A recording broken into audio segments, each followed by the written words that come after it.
La mesure de la vitesse de propagation des ondes ultrasoniques à travers le béton peut nous renseigner sur l'homogénéité du béton, l'estimation du module élastique et de la résistance en compression et l'estimation de la profondeur des fissures.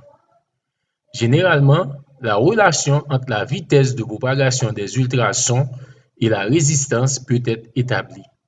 Seulement des différences peuvent exister si on considère différentes compositions et âges des bétons dans la relation vitesse des ultrasons, résistance en compression.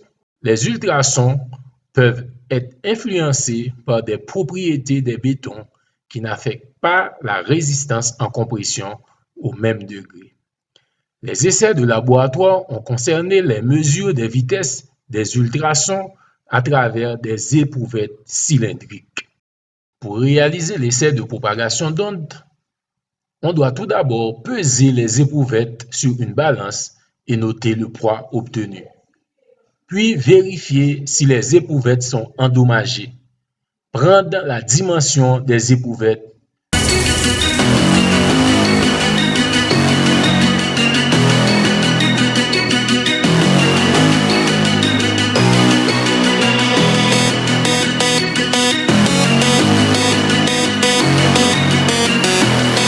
Puis brancher, allumer et calibrer l'appareil.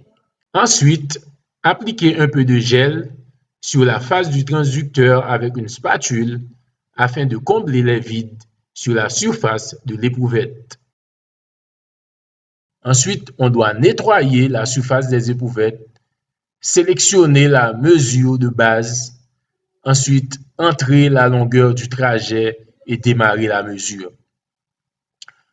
On va placer les transducteurs contre les deux faces de l'éprouvette horizontalement opposées et dans la même position.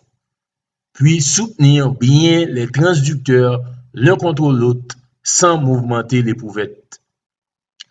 Enfin, faire la lecture des résultats sur l'écran d'affichage. Une fois c'est fait, on va enlever les transducteurs puis noter la valeur retenue de la lecture. Ensuite, enregistrer les résultats et nettoyer la surface des éprouvettes.